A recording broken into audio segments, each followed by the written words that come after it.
वाह, राम नाम की महिमा का गायन हो रहा था बेटी किशोरी जी से।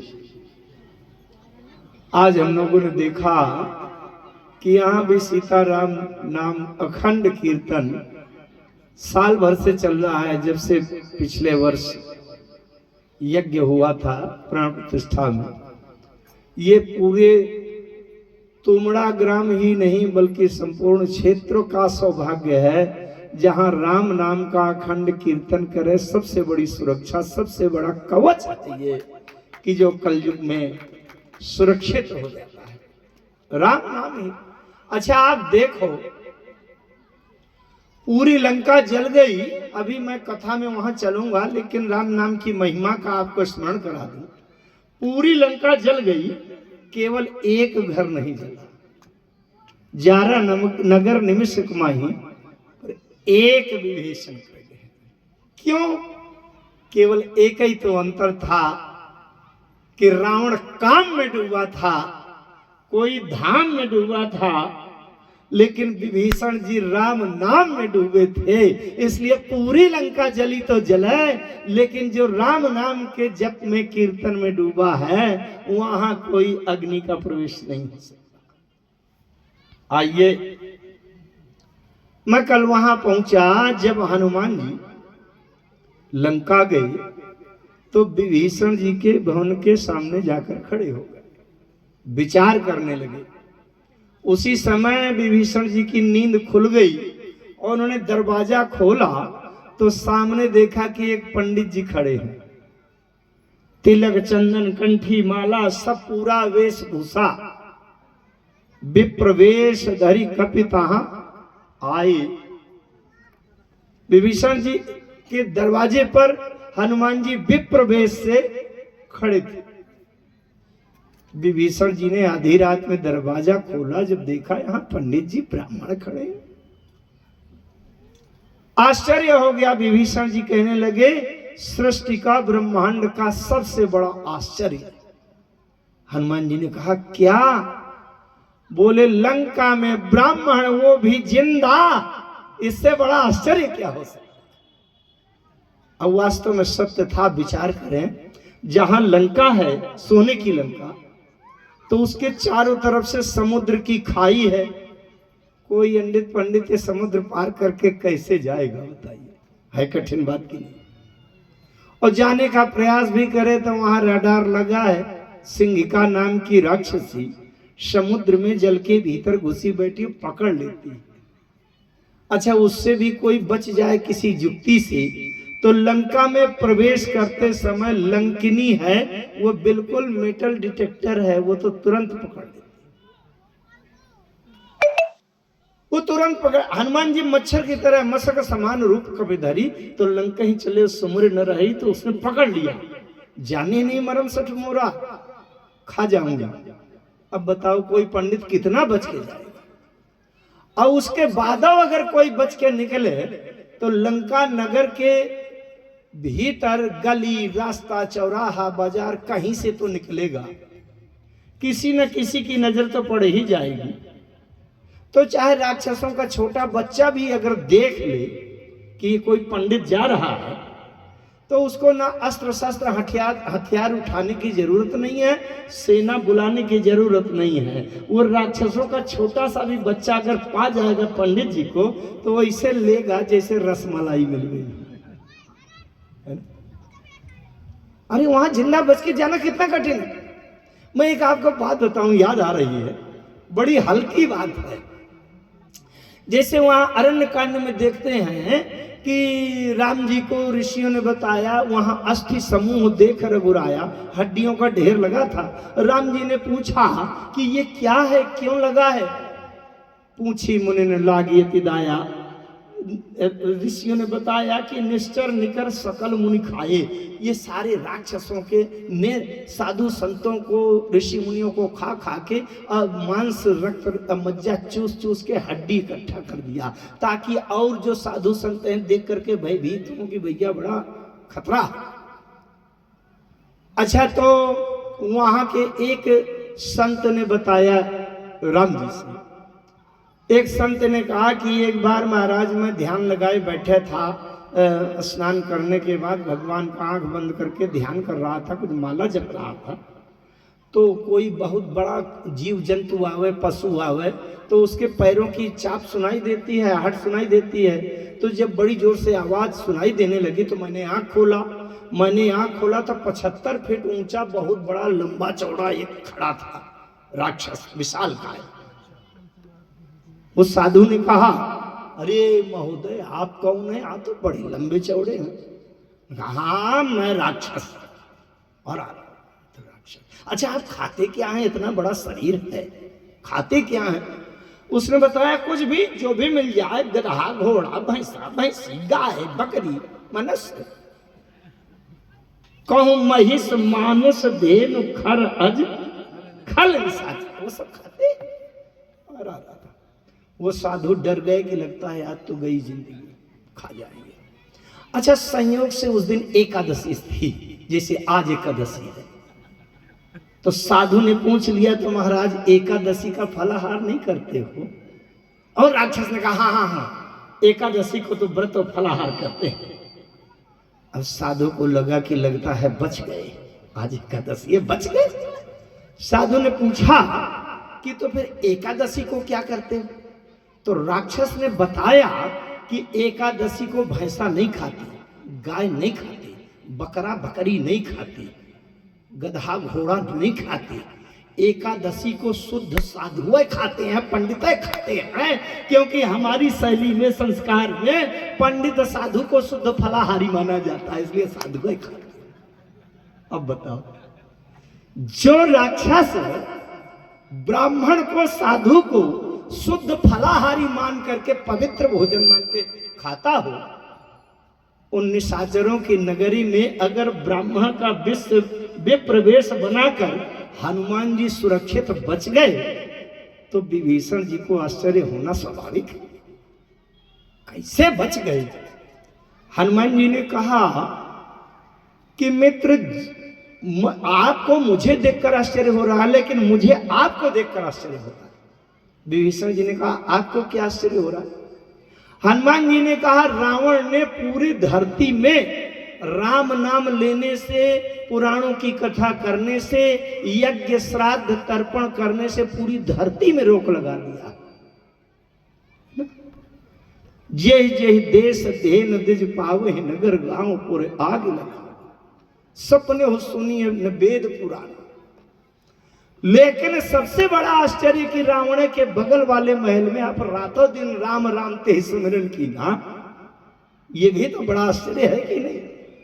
इसका मतलब हनुमान जी ने उत्तर दे दिया, मित्र जिसकी कृपा से तुम राम राम जपते हुए तुम सुरक्षित हो, उसी की कृपा से ब्राह्मण वेश में मैं सुरक्षित हूं। दोनों के ऊपर एक ही की छत्र छाया और शक्ति सुरक्षा। विभीषण जी ने हनुमान जी का परिचय पूछा, आपका परिचय क्या है? हनुमान जी ने कहा जरा अंदाजा लगाओ, आप तो बड़े जानकार हो, राम राम कहते हो, कौन हो सकता हूं? अंदाजा लगाओ। विभीषण जी अंदाजा लगा रहे हैं, ब्राह्मण का वेश बना के लंका, बीच लंका में घुसे, और वो भी एको खरोंच तक नहीं है, पूर्ण स्वस्थ सुरक्षित जीवित है, तो कौन हो सकते हैं? अगर ब्रह्मा जी से कहा जाता कि एक बार पंडित जी का रूप बना के जरा लंका में घूम आओ, तो ब्रह्मा जी की तो हिम्मत नहीं पड़ती। शंकर जी से भी कहा जाता कि भोलेनाथ आप पंडित जी बन करके, ब्राह्मण बन के जैसे अयोध्या में गए थे, बूढ़ो बड़ो प्रमाणिक ब्राह्मण शंकर नाम। अगर शंकर जी से भी कहा जाता कि ब्राह्मण बनकर के लंका में घूम आओ, तो शंकर जी का भी साहस नहीं है। तो विभीषण जी अंदाजा लगा रहे हैं, अगर ब्राह्मण के रूप में पूर्ण सुरक्षित खड़े हैं, वो कौन हो सकते हैं? कि तुम राम दीन अनुरागी,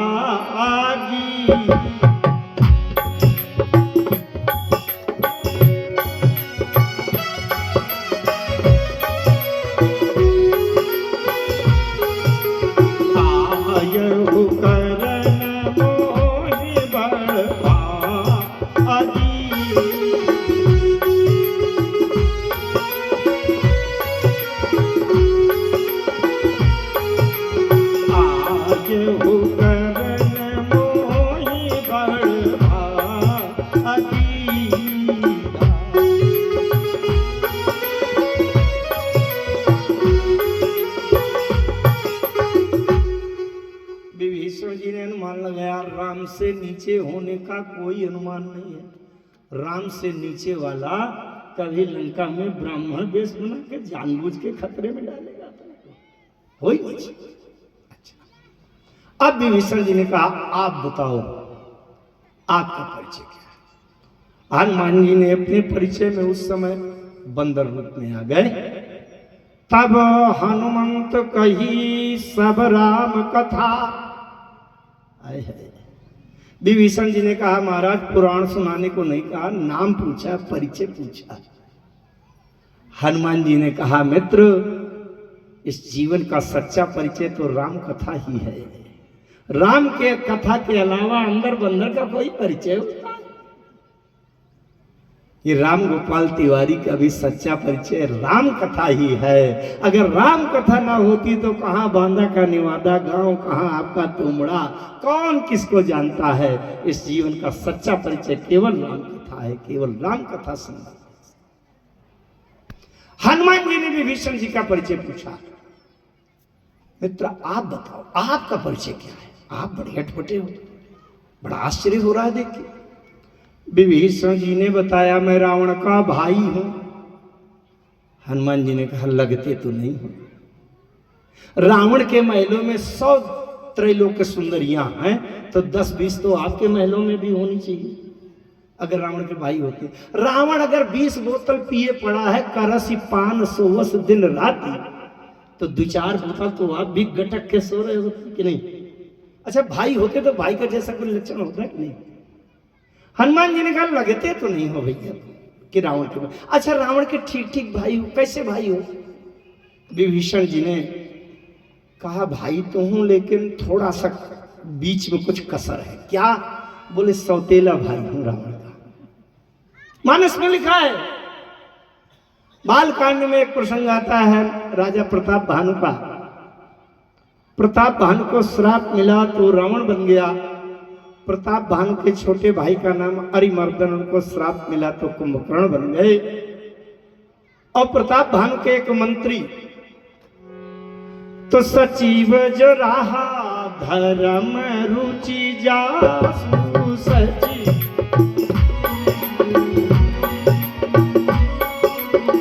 सचिव जो रहा धर्म रुचि जासु, सचिव जो रहा भयउ विमात्र बंधु लघुतासु, भयउ विमात्र भयउ विमात्र बंधु लघुतासु, भयउ।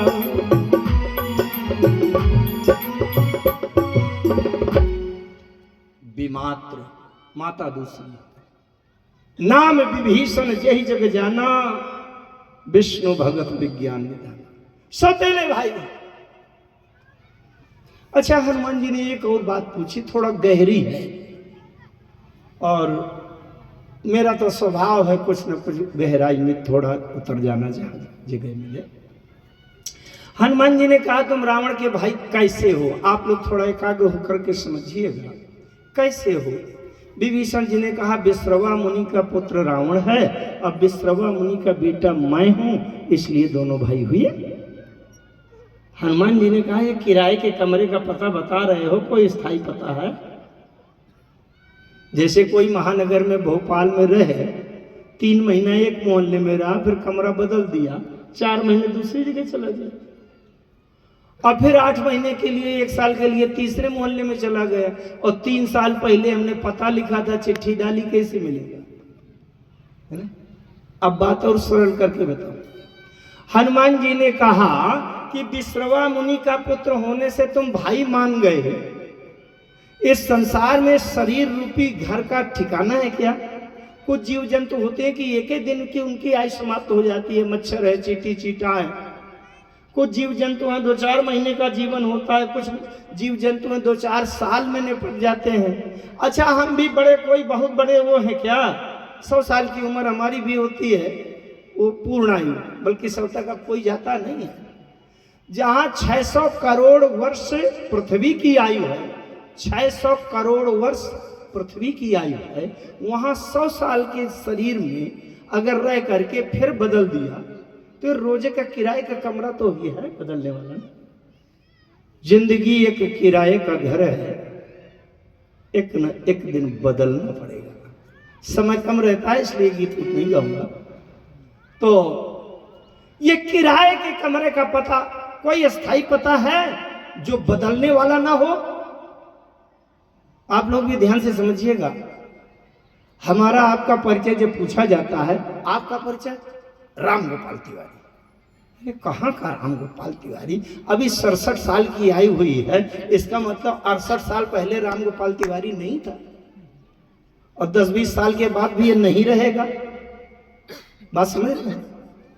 ये देह के आधार पर जो परिचय है ये पूर्ण परिचय नहीं है। हनुमान जी ने कहा ये क्या रोज रोज बता।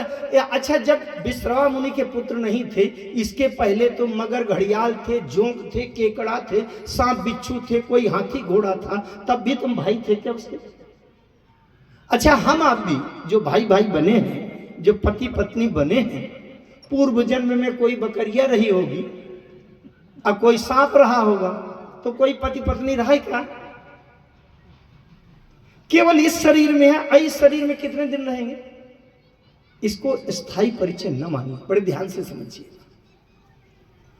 हनुमान जी ने विभीषण जी से कहा कि तुम रावण के तो सौतेले भाई हो, लेकिन मेरे सगे भाई हो। ये बताओ, सगे भाई का साथ दोगे कि सौतेले भाई?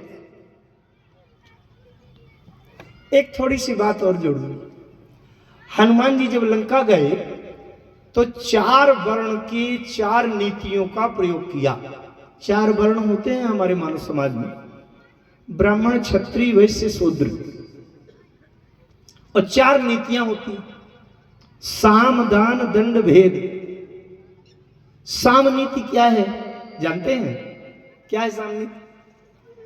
साम नीति का व्यवहार प्रयोग करें तो कैसे किया जाता है? किसको कहते हैं साम नीति? नहीं पता? साम का अर्थ है समझाना। हम चले जा रहे हैं, किसी की गाड़ी का शीशा टूट गया हमसे और बिगड़ पड़ा, अरे मेरा 3000 का शीशा तोड़ दिया, तो शूद्र के लिए साम नीति है। शूद्र हाथ जोड़कर, समझाकर, गिड़गिड़ा कर, पैर पकड़कर और किसी तरह से उनका गुस्सा शांत करे। साम माने समझाना, ये शूद्र के लिए। दान नीति, दान नीति वैश्य के लिए है। गाड़ी का शीशा टूट गया है, कितने का है? 3000 का। बोले ये लो 5000 डलवा लेना, टूट तो गया है। दान माने कुछ दे करके मामला निपटाओ विवाद को, ये वैश्य के लिए है। वैश्य के पास खूब पैसा रुपया व्यापार होता है तो 2-4 हजार खिसका देगा, झंझट में नहीं पड़ेगा। अच्छा, क्षत्रिय के लिए, क्षत्रिय के लिए दंड नीति है। क्षत्रिय बल प्रधान होता है ना, और उसने ज्यादा टेप किया तो उसने भी निकाला डंडा। रास्ते में गाड़ी खड़ी करते हो, बाद में बात करते हो, लगाऊंगा 3 डंडा। क्षत्रिय के लिए दंड नीति है। और ब्राह्मण के लिए, ब्राह्मण के ना हाथ जोड़ सकता, न उसके रुपया पैसा, न डंडा मार सकता। ब्राह्मण बुद्धि प्रधान होता है, तो ब्राह्मण के लिए भेद नीति है। इसको उससे लड़ाओ, उसको उससे लड़ाओ, उसको उससे लड़ाओ, भागो। ब्राह्मण के लिए भेद नीति है ना।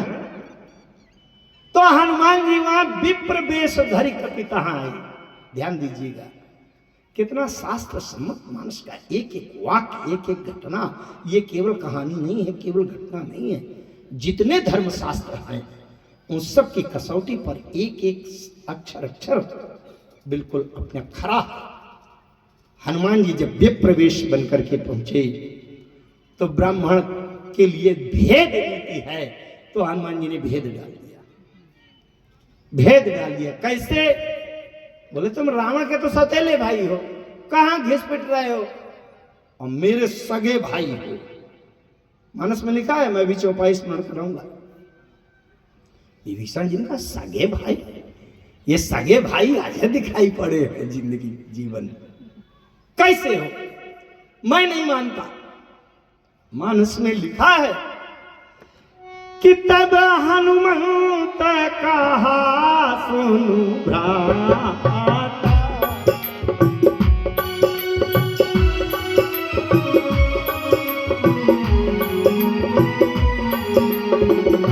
देखी जहाँ जानकी माता।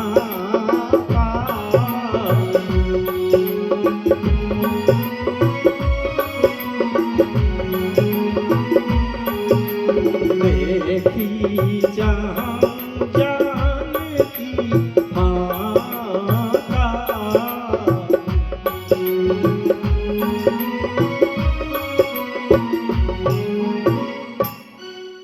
तब हनुमंत कहा सुन भ्राता। भ्राता भाई। विभीषण जी ने कहा मैं बिल्कुल नहीं मानता। भ्राता वो होता है जिसकी माँ एक ही हो। जब तक माँ का नाम नहीं बताओगे तब तक बिल्कुल नहीं मानूंगा। हनुमान जी ने कहा बिल्कुल लो। तब हनुमंत कहा सुन भ्राता अदेखी चाहो जानकी माता। मेरी माँ का नाम जानकी। क्या तुम्हारी माँ जानकी नहीं है? जानकी के कितने बेटे हैं? जनक सुता जग जनन जानकी अतिशय प्रिय करता निधान की।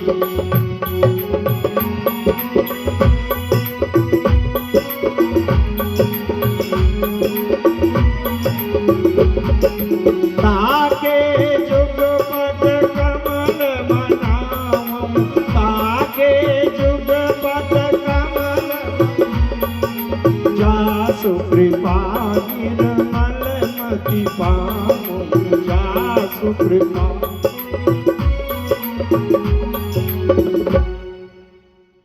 जनक सुता जग जननी, जगत की जननी है। और हनुमान जी ने एक बात और कह दिया सुनो, ये माँ ऐसी है कि ये बदलने वाली नहीं है। क्योंकि राम जी ने मनु जी के सामने कहा था, राम जी के वाम भाग में सीता जी खड़ी थी। राम जी ने मनु जी से कहा था ये आदि शक्ति जेहि जग उपजाया। आदि शक्ति जेहि जग उपजाया।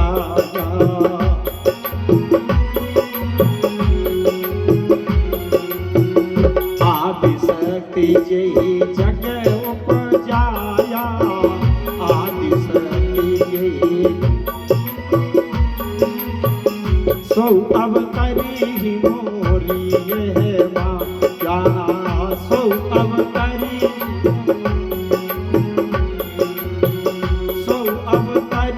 मोरी है माया। आदि शक्ति यही जग उपजाया।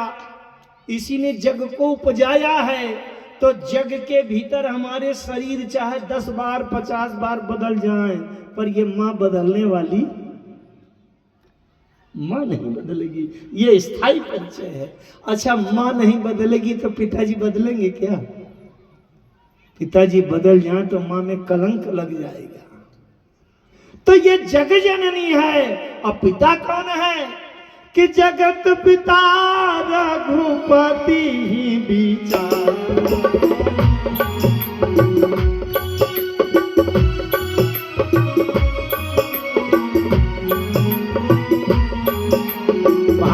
लोचन छबिले भूमिया हारी।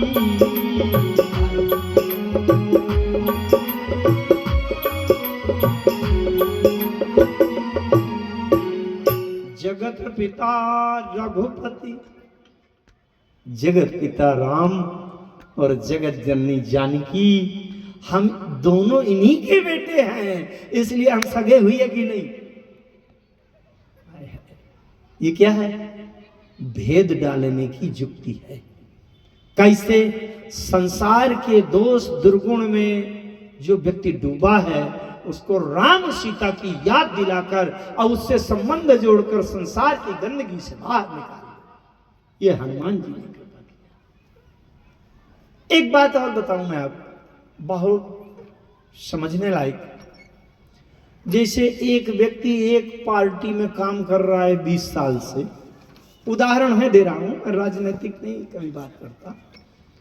एक पार्टी में काम कर रहा है 20 साल से और उसको 50,000 का फायदा नहीं हुआ, आज तक पेट्रोल का किराया तक नहीं दिया पार्टी ने। और दूसरी पार्टी वाला कहे सुनो, अगर तुम मेरी पार्टी में आ जाओ तो 200 करोड़ की कोठी तो दिल्ली में मिल जाएगी, और 50 लाख की फॉर्च्यूनर मिल जाएगी, और 3 लाख का महीना जीवन भर के लिए मिल जाएगा। ऐसे में तो पार्टी छोड़ के तुरंत आ जाएगा, है ना, जहां ज्यादा लाभ होना।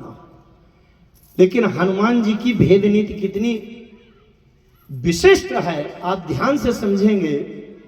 हनुमान जी ने विभीषण जी से मानो कहा कि हम सगे भाई हैं, हमारी माता है जानकी और पिता है राम जी, लेकिन हम दोनों अधूरे हैं।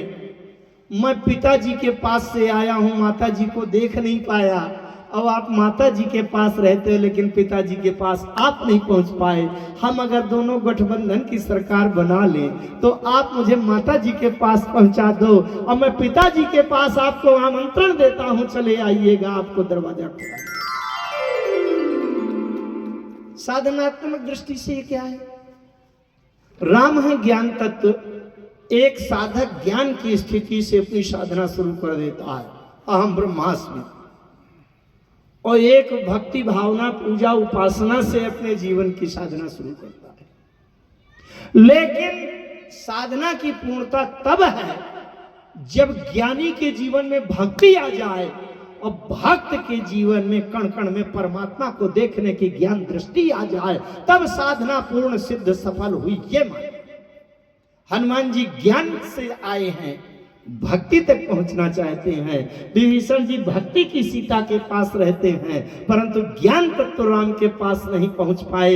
हनुमान जी का मतलब यह है कि देखी चाहो जानकी माता, सीता जी तक तुम पहुंचा दो, भक्ति तक मैं पहुंच जाऊं, और मैं आपको निमंत्रण देता हूं कि ये छोड़कर आ जाना, ज्ञान तक तो राम के पास आ जाना। अच्छा, तो अभी जो मैंने पार्टी का उदाहरण दिया था उसको देखो आप। विभीषण जी जहां रहते हैं और मकान भवन उनका महल कैसा बना है? सबको पता है, सोने का बना। पूरी लंका सोने की बनी। लंका के बाहर की बाउंड्री वाली दीवार कनक कोट विचित्र मणिकृत सुंदर आयतना। तो विभीषण जी का महल तो सोने का बना है, और उसमें हीरा माणिक मणि हीरा पन्ना पुखराज लाल नील वैदूर समंतक आदि मणियां छिपी। अच्छा, व्यक्ति साधारण झोपड़ी में रहता हो और उसको 200 करोड़ का बंगला कोठी मिल जाए दिल्ली की, तो इसको छोड़कर वहां चला जाएगा। लेकिन जब हनुमान जी ने कहा कि राम जी के पास चले आओ, विभीषण जी सोने के महल में रहते हैं, और विभीषण जी ने पूछा ये बताओ वहां रहने की क्या सुविधा होगी? ध्यान से समझना, और सरल बात है। विभीषण जी ने पूछा होगा कि ये वाली लंका का सोने का महल छोड़ दूं तो वहां रहने की क्या सुविधा मिलेगी? हनुमान जी ने कहा होगा कुछ नहीं, जब राम जी पेड़ों के नीचे पड़े हैं तो तुम भी किसी पेड़ के नीचे ठहर जाना। अब बोलो आप, झोपड़ी को छोड़कर अरबों रुपया का महल कोठी लेने में परिवर्तन में कोई विशेष बात नहीं है, उसको अगर भेद डाला जाए। लेकिन जो सोने के महल में रह रहा है और उसको छोड़कर कहा जाए कि जिसका स्वामी पेड़ों के नीचे पड़ा है उसकी पार्टी में आ जाओ, तो कोई ना कोई तो विशेष भेद डालने की कोई ना कोई बुद्धिमत्ता और बुद्धि होगी हनुमान जी ने, कि जिसको सोने के महल से निकालकर और राम जी के उन पेड़ों के नीचे ठहरने वाले राम जी के नीचे रहने के लिए तैयार किया। पहली बात। दूसरा पॉइंट, आपके कोई मामा फूफा मौसी अगर विधायक सांसद हो या कुछ केंद्र में मंत्री हो गए हो, और कोई दूसरा कहे कि ऐसा करो कि अपने मौसिया को छोड़ दो और ये वाली पार्टी में आ जाओ, और आपके मौसिया फूफा प्रधानमंत्री बने, तो आप कहोगे कौन? मैं अपने फूफा को नहीं छोड़ सकता, प्रधानमंत्री इतना बड़ा सोर्स, उनको छोड़कर मैं कैसे आ जाऊं? अच्छा, विभीषण के भाई कहाँ थे? प्रधानमंत्री। अरे 3 लोग 14 भुवन थर-थर कांपता था जिसका नाम सुन करके, वो भाई रावण। और हनुमान जी ने कहा रावण को छोड़कर राम के पक्ष में आ जाओ। विभीषण जी ने पूछा होगा राम का जरा प्रभाव महिमा बताओ, हमारे रावण की बड़े भैया की तो महिमा है कि ब्रह्म सृष्टि जहां लगी तनुधारी, 10 मुख बसवर्ती नर नारी, और राम की क्या महत्व महिमा है। तो हनुमान जी ने बताया होगा कि राम जी का महत्व यह है कि अपने पिता के महल के एक कमरे तक में भी रहने का अधिकार नहीं था, निकाल दिए गए। भेद नीति डालने की कितनी अद्भुत सामर्थ्य हनुमान जी में, बुद्धिमताम वरिष्ठम। आखिर क्या कह करके विभीषण जी को तैयार किया होगा कि सोने की लंका और त्रैलोक्य विजेता भाई को छोड़कर पेड़ों के नीचे लेटने वाले और जड़े पत्ती फल फूल खोदकर खाने वाले राम के पास आ जाओ। क्या भेद नीति के प्रयोग करने में कितनी तीव्र बुद्धि लगाई होगी। चलिए आगे कथा बढ़ाता हूं। इसके तमाम उदाहरण हनुमान जी ने चारों नीतियों का प्रयोग किया। चारों नीतियां गिना दूं पहले। ब्राह्मण की नीति है भेद नीति, तो भेद नीति यहां डाल दिया विभीषण जी को लंका से बाहर निकाल। दंड नीति, जब अशोक वाटिका में गए और पहरेदार रोकने लगे फल खाने के लिए, तो दंड नीति का प्रयोग किया। कछ मारे से कछ मर्दे से कछ मिले से। और दान नीति का प्रयोग किया। रावण से कह दिया राम शरण पंकज उर धरहु, लंका अचल राज तुम करो। और एक बात और कहूं, हनुमान जी ने शूद्र वाली नीति का प्रयोग करने में संकोच नहीं किया। क्या शूद्र क्या करता है? हाथ जोड़ता है, गिड़गिड़ाता है, समझाता है। तो हनुमान जी ने रावण के सामने क्या किया कि बिनती करऊं जोरी कर रावण, बिनती करऊं बिनती करऊं जोरी कर रावण, बिनती करऊं सुनहि मान तज मोर सिखावन, सुन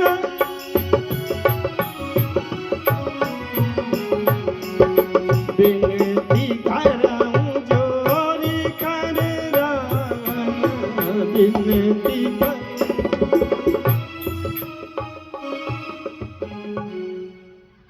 हाथ जोड़कर विनती करूं, ये शूद्र की नीति है, साम नीति है। हनुमान जी ने चारों नीतियों का, चारों वर्णों की 4 नीतियों का उपयोग किया। अच्छा, गए वहां अशोक वाटिका में। एक बात मैं और आपके मन मस्तिष्क में बात डाल दूं, उसका उत्तर आज तो नहीं मिल पाएगा, कल तक मिलेगा, लेकिन एक जिज्ञासा डाल दूं। हमारे धर्म शास्त्रों ने यह कहा है कि अवश्यमेव ही भोक्तव्यम कृतम कर्म शुभाशुभम। शुभ हो या अशुभ हो, पाप हो या पुण्य हो, जो कर्म किया गया है उसका फल जरूर मिलेगा। मिलेगा। हमारा मानस कहता है कि कर्म प्रधान विश्व रचि राखा, जो जस करई सो तस फल चाखा। तो हनुमान जी जब लंका गए तो लंका में पाप कर्म किए हनुमान जी ने। पाप कर्म, किसी को पता है कि पाप कर्म किए? मैं बताता हूं। हनुमान जी गए लंका। भैया आपको भूख लगे चाहे प्यास, जबरदस्ती दूसरे के बगीचे में फल घुस के फल खाना और पेड़ तोड़ना, ये कोई पुण्य कर्म है क्या? नीति है क्या? धर्म है क्या? अरे अपना टिफिन लेके जाते, बोलो। जबरदस्ती किसी के बगीचे में घुस के फल खा लेना और पेड़ तोड़ डालना, ये कोई अच्छा काम नहीं क्या? पाप कर्म हुआ कि नहीं? अच्छा, फिर पहरेदार थे, वो रोकने लगे। तो पहरेदारों का काम है बगीचे की रक्षा करना, सिक्योरिटी गार्ड है, वो तो रोकेंगे भैया। मालिक ने ड्यूटी लगा रखी है, उनको सैलरी मिलती होगी। तो जिसने रोका कि अरे यहाँ फल ना खाओ, पेड़ ना तोड़ो, उसी को मार डाला आपने। 1 2 4 10 नहीं, हजारों को चटनी बना दिया आपने। अच्छा काम है क्या? और लंका चले गए, वहां आग लगा के पूरी लंका भस्म कर दी।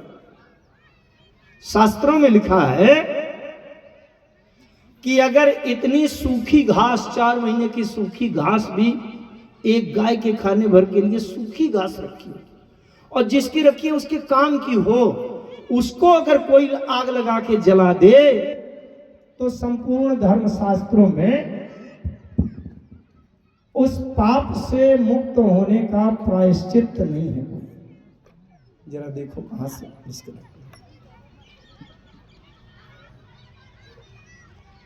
और एक और बहुत बड़ा पाप कर्म किया।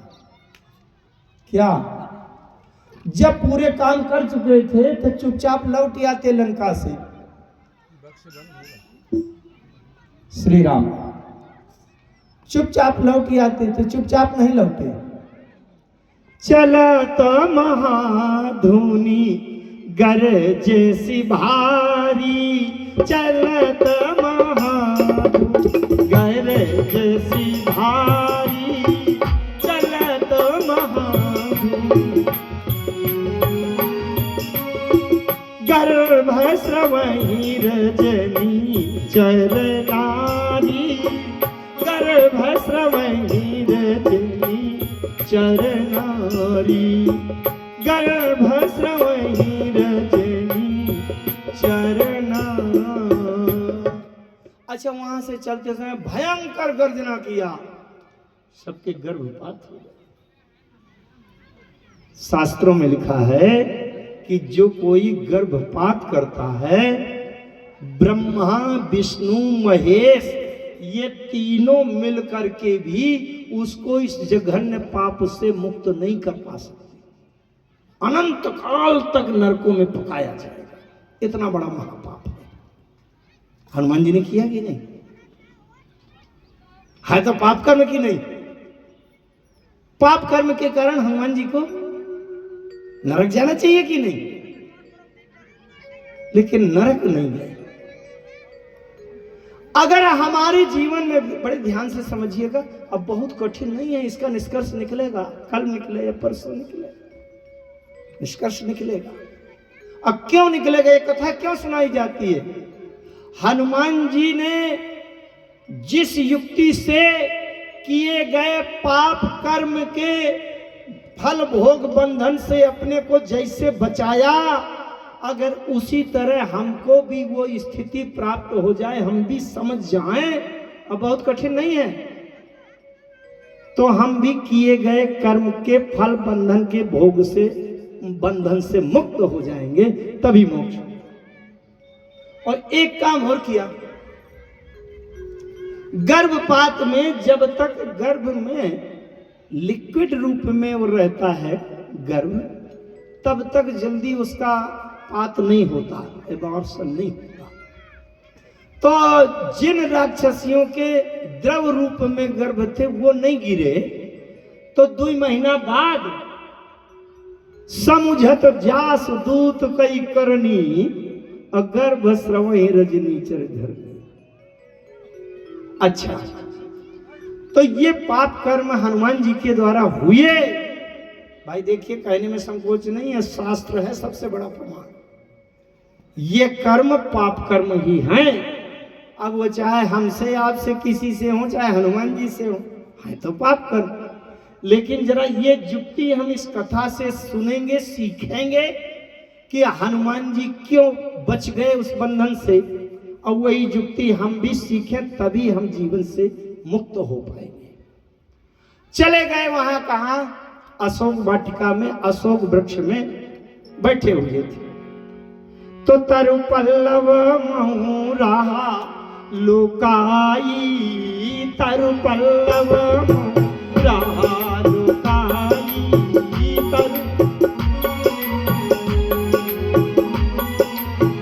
तरु पल्लव महु रहा लुकाई, तरु पल्लव महु रहा लुकाई, करई विचार करऊं का भाई, करई विचार करऊं का भाई, करई विचार करऊं का भाई। अवसर रावण तहायावा, संग नारी बहु किए बनावा। रावण आ गया, साथ में उसकी रानियां हैं, संग नारी सभी रानियां हैं। अब बहु किए बनावा, नीचे से ऊपर तक सोना। अरे सोना कोई बड़ी बात है रावण के लिए क्या, जब उनके मकान भवन बने। हीरा माणिक मोती पन्ना पुखराज नीलम वैदूर्य सीमंतक आदि मणियां ये लपलपा रही हैं। और रावण ने सीता जी से एक प्रस्ताव किया, सीते मेरा एक प्रस्ताव मान लो।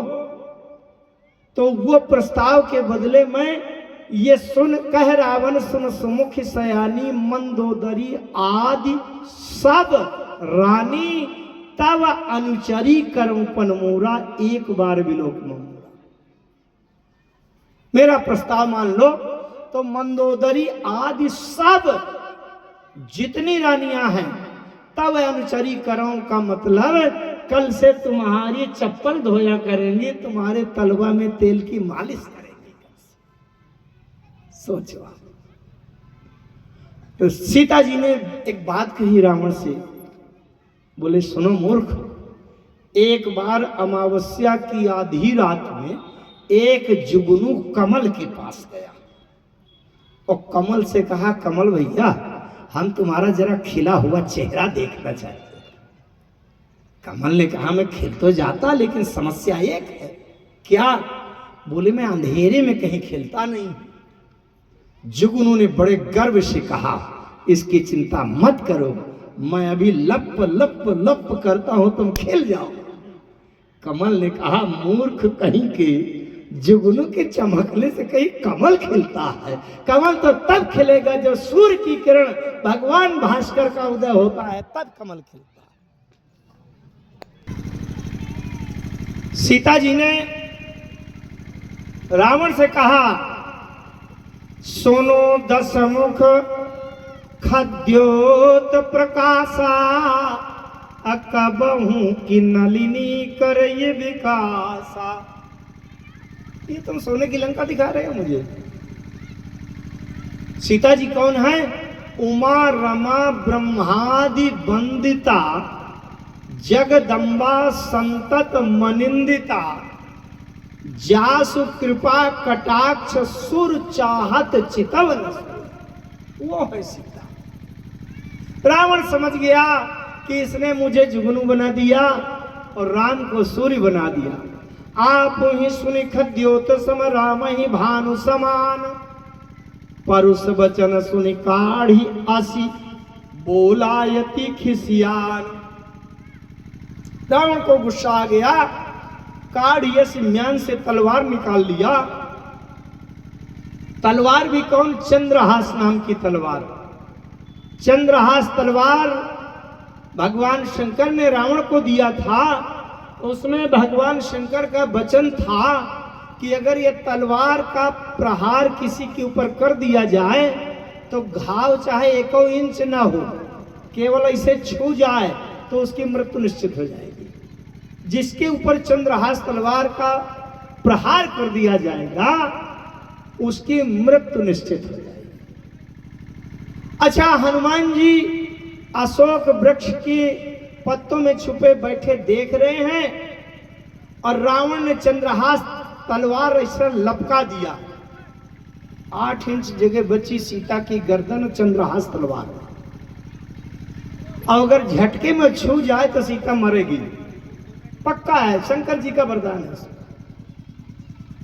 मैं कहा करता हूं कि भैया हनुमान जी की जगह पर अगर मैं होता तो मैं तो अपने को न रोक पाता, झम से कूद पड़ता, ले दनादन शुरू हो जाता।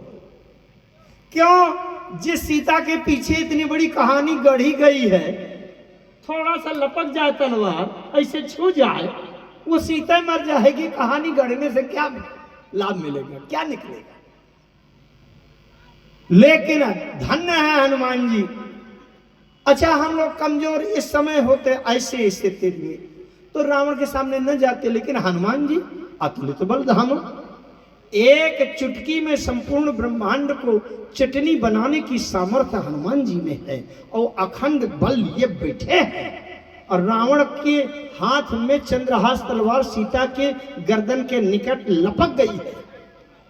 अब बोलो ऐसे में धीरज रहेगा? लेकिन धन्य है हनुमान जी। बड़ी सावधानी से समझिएगा, कितनी बारीक बात है। अच्छा, अगर रावण सीता को मार डाले तो सबसे ज्यादा प्रसन्नता किसको होनी चाहिए? मंदोदरी को। मंदोदरी के सामने अभी रावण ने कहा है सीता जी से, अरे सीता तुम मेरा प्रस्ताव मान लो तो मंदोदरी आदि सब रानी तब अनुचरी, अनुचरी मैंने तुम्हारी दासी बना दूंगा। ये देवियां माताएं समझ सकते हैं इस बात को कि इनके सामने इनके पति किसी दूसरी सुंदरी से कहें कि सुनो तुम मेरे घर में आ जाओ रहने के लिए, तो ये मेरी जो विवाहिता पत्नी है तुम्हारी चप्पल धोया करेगी कल से। बताओ कितना बड़ा नरक है इनके जीवन में, सबसे बड़ा दुख। कैकेयी जी कह रही हैं कि नहीं हर जन्म भर बबरू जाई,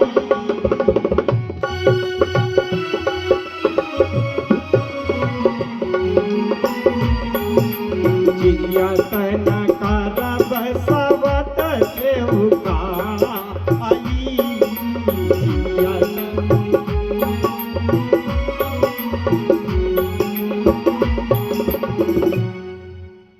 नैहर जन्म भारब बरू। भारब का मतलब जीवन जितना बचा होगा, अगर वहां से घर से 2 रोटी न मिलेगी तो मजदूरी करके 2 रोटी कमा के खा के पार करेंगे, लेकिन जियत न करब सवत से उकाई। मंदोदरी को यह समझना चाहिए, घबराहट होनी चाहिए कि सीता भी आज तो हाँ नहीं कर रही, महीना 2 महीना, साल 2 साल, 10 साल, 20 साल प्रतीक्षा करते करते अगर निराश हो गई और सोच लिया कि छोड़ो राम की आसरा, अब रावण का प्रस्ताव मान लो। अब अगर रावण का प्रस्ताव मान के ये महलों में आ जाए तो इतनी बड़ी राजरानी पट्ट महिषी मैं, अब मुझे इसकी सेवा करनी पड़ेगी, कितना बड़ा दुर्भाग्य है। इसलिए मंदोदरी को सोचना चाहिए कि सीता का जिंदा रहना मेरे लिए सबसे बड़ा संकट और खतरा है। इसलिए मंदोदरी को सोचना चाहिए कि सीता मर जाए तो ठीक है, न रहे बांस न बजे बांस। तो मंदोदरी को तो रावण को और उत्तेजित करना चाहिए। हाँ लंकेश्वर मारो, आपकी बात नहीं मान रही, आज तक कोई ऐसा धरती में है नहीं जिसने आपकी बात न माने, मारो, ये कहना चाहिए। लेकिन हनुमान जी क्या देख रहे हैं कि जैसे रावण ने वो चंद्रहास तलवार ऐसे आगे लपकाई, तुरंत मंदोदरी ने हाथ पकड़ लिया। गोस्वामी जी लिखते हैं, सुनत बचन पुनि मारन धावा, तो मैं तनया कही नीति बुझावा। मंदोदरी ने कहा, लंकेश्वर त्रैलोक विजेता हो आप, कोई लोकपाल आया होता, लोक विजेता आया होता, दिग्विजेता आया होता और उससे लड़ाई लड़ते समय तलवार उठाते तो शोभा देता। एक अबला स्त्री जो बेचारी आधी मरी मराई तो वैसे बैठी है, महीनों से उसने कुछ न खाया न पिया, तो ये अबला स्त्री के ऊपर इतना बड़ा अस्त्र उठाते, शोभा नहीं देता, ये आपकी बहादुरी नहीं है। अब मंदोदरी ने हाथ पकड़ लिया। हनुमान जी ने जब ये देखा, बड़े ध्यान से समझिएगा, अगर आप ये बात आपकी समझ में आ गई भीतर तक तो आज से दृष्टि बदल जाएगी। हनुमान जी ने देखा, हाथ जोड़ा, राम जी को धन्यवाद किया, हे प्रभु आपने मुझे बचा दिया। कैसे कि जिसको मारने के लिए उत्तेजित करना चाहिए था उसको तो आपने बचाने की ड्यूटी लगा के खड़ा कर दिया है कि ठीक उसी समय पर मंदोदरी हाथ पकड़े। तो जो मारने के लिए उकसाने का काम करना चाहिए सांसारिक दृष्टि व्यवहार की दृष्टि से, उस मंदोदरी ने हाथ पकड़ करके बचा लिया। और अगर मैं इस समय धीरज न रखता, झम से कूद पड़ता, रावण से टक्कर ले लेता, तो मैं केवल अहंकार पाल लेता। मुझे आपने अहंकारी बनने से बचा लिया, भविष्य में अहंकार हो जाता कि अगर उस रात में मैं ना होता तो सीता मर जाती, और सीता को बचाया तो मैंने बचाया, ये अहंकारी बनने से बचा लिया प्रभु। और हनुमान जी ने उसी समय एक रहस्य जान लिया। बड़े ध्यान से आप रहस्य समझो, ये कथा नहीं है, कान से सुनकर निकालने वाली बात नहीं है, जीवन में स्थायी करने वाली बात है। क्या हनुमान जी ने उसी समय से पक्का ये कर लिया कि संपूर्ण सृष्टि में कोई कुछ नहीं करता, जो करते हैं सो केवल राम जी करते हैं, और कोई कुछ करते नहीं है। नहीं सीता को कौन बचाता, इस समय जब मैं नहीं नीचे कूदा तो सीता को बचाया किसने, ये केवल राम जी की महिमा है। तो इसलिए हनुमान जी ने कहा सृष्टि में कोई कुछ नहीं करता। अब हनुमान जी ने करने वाला झंझटे छोड़ दिया, अब क्या करना है क्या नहीं करना है इसकी चिंता खत्म कर दिया। अब मैं कुछ नहीं करूंगा, जो होना होगा सो अपने आप होता चला जाएगा, मैं करूंगा कुछ नहीं है, जो होना होगा हो जाए। जैसे सीता को बचना था चंद्रहास तलवार से, सो ऐसी व्यवस्था हो गई कि बच गई। हनुमान जी ने कर्म कर्तव्य के कर्तापन का ये बोझ छोड़ दिया। थोड़ी देर में क्या हुआ, सीता जी की 4 माताएं हैं। रामचरितमानस में सीता जी की 4 माताएं हैं, 4 माताएं। पहली माता है ये पृथ्वी, क्योंकि सीता जी भूमिजा है पृथ्वी से। दूसरी माता है सुनैना जी, उन्होंने पालन पोषण किया। और तीसरी माता है पुष्प वाटिका में गौरी पूजन करने गई थी, तो सीता जी ने कहा पति देवता सुतीय मऊ मातु प्रथम तोरे। और ये तीनों माताएं खूब सक्षम समर्थ हैं, लेकिन ये बने बने की साथनी है, बिगड़े समय की साथनी नहीं। बिगड़े समय के में साथ देने वाली एक चौथी माता जो है वो लंका में रहती है। मातु विपति संगिनी तय मोरी, विपत्ति में साथ देने वाली। त्रिजटासन बोली कर जोरी, त्रिजटासन बोली कर जोरी, त्रिजटासन मातु विपत्ति संगिनी तय मोरी, मातु विपत्ति संगिनी तय मोरी, त्रिजटासन बोली कर जोरी, त्रिजटासन।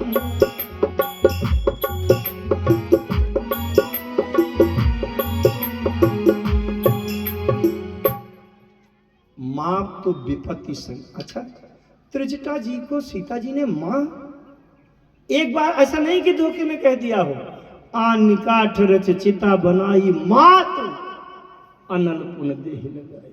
लंका कांड में युद्ध कांड में भी कहा, होई ही कहा सी कि न माता के ही विधि मरी ही विश्व दुख दाता। त्रिजटा आ गई, त्रिजटा सपना सुनाने लगी, सपना सुनाने लगी। और सपना में सपने बानर लंका जारी, जातु धान सेना सम्मारी, खरे आरूढ़ नगन दस सीसा, मुंडित सिर खंडित भूत विषा, ये भी सोदक्ष। बड़ा लंबा सपना सुना। जैसे सुबह सुबह आप निकले और आपके बगल से पड़ोसी मित्र निकला, अब आपका पड़ोसी आपको सपना सुनाने लगे, 1.5 घंटा सुना हुआ, तो आप सुनेंगे क्या ध्यान से? 10 मिनट में कहेंगे भैया जल्दी निपटाओ, दिमाग न खाओ, सपना सपना होता है फालतू का। तो हनुमान जी ने सोचा बड़ा लंबा सपना है। सपने बानर लंका जारी, जात दान सेना सम्मारी, करे आरूढ़ नगंध सीसा, मुंडित सिर खंडित भुज विषा, ये भी दसो दक्षिण दिशाई, मन लंका मन हो विभीषण पाई, नगर फिरी रघुबीर दवाई तपरोसी। अरे हनुमान जी ने कहा कितना लंबा। अब सपना में कोई ज्यादा ध्यान नहीं देता, लेकिन त्रिजटा जी ने कहा सावधान, इस सपना को सपना मानकर अनसुना ना कर देना। ये सपना सपना नहीं है, यह होने वाली सत्य घटना की पूर्व सूचना है। शब्द क्या है मानस के? त्रिजटा कह रही है यह सपना मैं कहा हूं पुकारी। पुकारी मैंने कानों में फुसफुसा के काना फूसी नहीं कर रहे कि चुगली झूठ, जो कोई झूठ बात और दूसरे को भड़काने के लिए करे तो फुसफुसा के कहा जाता है। यह सपना मैं कहा पुकारी, पुकारी मैंने ललकार कर कहती हूं, हो यह सत्य गए दिन 4 दिन में सब सही हो जाएगा। और हनुमान जी ने सोचा अगर 4 दिन में सही होना है तो सवेरे से नंबर मेरे ही लगेगा, क्योंकि पहला काम क्या है? सपने बानर लंका जाना, और लंका में मैं ही एक बानर हूं। अरे एक बानर तो आना मुश्किल पड़ा है, 10-25 बानर थोड़ी है कि कोई दूसरा होगा।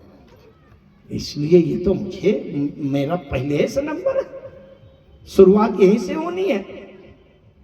एक बात मैं आपसे कहूं, त्रिजटा क्या है?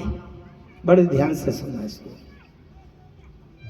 त्रिजटा कौन है ये मेरा प्रश्न नहीं है।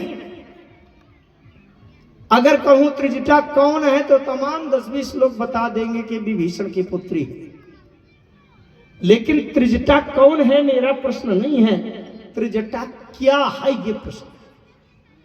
3 लोग 14 भुवन में जो बात त्रिजटा ने कही, किसी के अंदर साहस नहीं है, लेकर देवलोक से पाताल लोक तक किसी में साहस नहीं है। जो बात त्रिजटा ने कही वो कह दी। त्रिजटा ने जो सपना सुनाया, मुंडित सिर खंडित भुज विषा यही भी सो दक्षिण, पूरा सपना फिर स्मरण करें। इस पूरे सपना का अर्थ क्या होता है? पूरे सपना का अर्थ होता है रावण का नाश हो जाएगा। अब अभी धीरे से नहीं कहा, यह सपना मैं कहा पुकारी, हो ही सत्य गए दिन 4। अच्छा आप बताओ, 3 लोगों में ऐसा किसी का साहस है जो चिल्ला के कह दे कि रावण का नाश हो जाएगा? अरे ऐसा पाप कर्म, ऐसा अनित तो उसने जीवन भर किया है। विभीषण जी ने एक बार दबे स्वर में कहा है, नीति विरोध न मारिए दूता। तो ये विभीषण जी ने तब कहा है जब हनुमान जी पहले मिल चुके हैं और विभीषण जी के अंदर साहस और ऊर्जा भर दिया है कि डरते क्यों। लेकिन त्रिजटा क्या है जो ललकार कर कहती है कि रावण का नाश हो। त्रिजटा का थोड़ा सा तात्विक विश्लेषण सुने। त्रिजटा, त्रिजटा का अर्थ होता है, त्रि माने 3, जटा माने जटा। जटा तो जानते हैं, सिर के ऊपर बाल की जो चोटी है। त्रि माने 3 चोटी है ऊपर। काहे की? बहुत ध्यान से समझना, थोड़ा एकाग्रता रखिए। त्रिजटा नाम राक्षसी का राम चरण। ये जो चरण है, जो संस्कृत के जानकार बैठे हों, चरण शब्द चर धातु से बना है। अचर माने होती है क्रिया, चलायमान। हमारा शरीर यहां से चलायमान होकर वहां पहुंचता है, तो जिस अंग के माध्यम से पहुंचता है, चर क्रिया होती है, उस अंग को चरण कहते हैं। ठीक है। अब केवल पैरों के चलने भर से चर नहीं, जो हम व्यवहार करते हैं एक दूसरे से, संसार में जो कुछ भी कार्य करते हैं, वो सब कुछ चर है, क्रिया। अच्छा, जो काम करते हैं उससे जो शिक्षा मिलती है उसी को आचरण कहते हैं। चर धातु से चरण, आचरण। और जिसके सुमिरन करने से आचरण भी मंगल हो जाए उसको मंगलाचरण कहते हैं। तो चरण से हो गया क्रिया माने कर्म। राम चरण, चरण माने कर्म। और रति, रति से हो गया भक्ति। राम चरण रति अनिपुण विवेका, विवेका माने विवेक माने ज्ञान।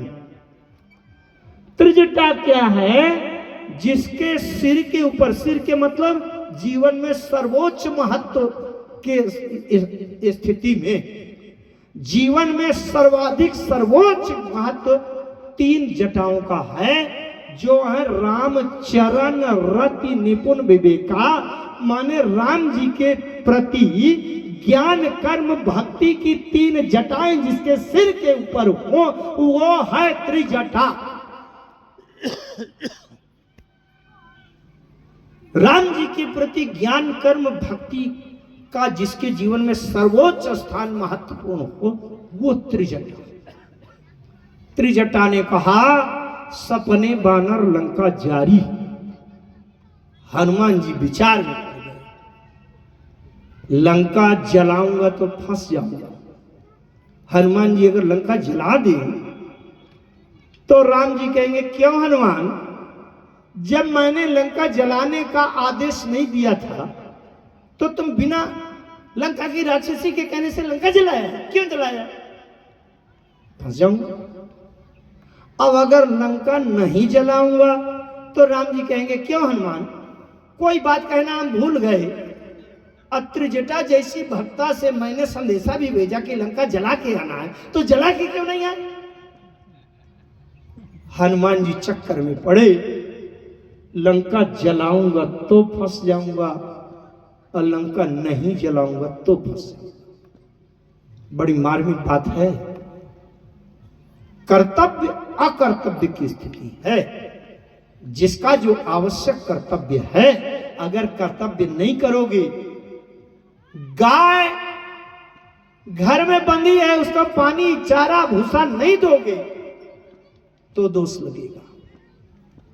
एक बात कहूं, याद आ गई, गाय की चर्चा हो गई। आज के इस वर्तमान समय में सबसे बड़ी दुर्दशा गाय की है। आप विचार करें, जब गाय हो, कोई हो जिसको संसार में जन्म मिला है, शरीर मिला है, वो अपनी भूख मिटाने के लिए अपना भोजन तो करेगी। अब वो चाहे आपकी फसल हो, चाहे चना हो, चाहे गेहूं हो, चाहे गन्ना हो, उस बेचारी का क्या दोष है? और कुछ लोग तो वो बड़े हत्यारे हैं, जो लोग गाय का दूध दूह लेते हैं और बाकी छोड़ देते हैं, चली जाओ, चाहे पानी पियो, चाहे मरो, चाहे जियो। वो गौ के हत्यारे हैं, जो गाय का दूध तो घर में दोहते हैं और उसको पानी, अरे ना आप दाना दीजिए, धान का इतना पुआल प्यार निकलता है, उसी को डाल दीजिए। गन्ना छीलने पर इतनी पत्ती निकलती है, उसी को डाल दीजिए। गाय का बड़ा महत्व है। तो जिसका जो कर्तव्य है, अगर कर्तव्य का पालन नहीं किया तो दोष लगेगा, और अगर आवश्यकता से अधिक दूसरा कुछ कर्तव्य कर दिया, कर्म कर दिया, तो उसका दोष लगेगा। हनुमान जी विचार कर रहे हैं, लंका न जलाऊंगा तो भी फंस जाऊंगा और लंका जलाऊंगा तो भी फंस जाऊंगा, क्योंकि लंका को अगर जला दिया तो राम जी कहेंगे, हनुमान जब मैंने नहीं कहा था तो तुमने लंका क्यों जला दिया? अब अगर लंका जलाना है, ये त्रिजटा कह रही है कि यह सपना मैं कहूं पुकारी, होई है सत्य गए दिन चारी, और अगर लंका नहीं जलाऊंगा तो भी फंस जाऊंगा, इसलिए लंका जलाऊं कि न जलाऊं, इस विचार में हनुमान जी हैं। अब हनुमान जी ने लंका जलाई कि नहीं जलाई, इसकी चर्चा हम आगे करेंगे, क्योंकि अब आज समय अनुसार आगे लंबी चर्चा बढ़ाने का उचित समय नहीं। क्या समय है? 5:13। तो इसलिए आइए आज मैं इस वाणी को यहीं स्थिर करने के लिए इन सारे प्रश्न जो बिंदु जिज्ञासा बिंदु डाले गए हैं, इनका उत्तर पाने के लिए अगले दिनों में आप समय से आते रहेंगे और ये रामकथा से हमको मिलेगा कि इसका समाधान 2 बार भगवान की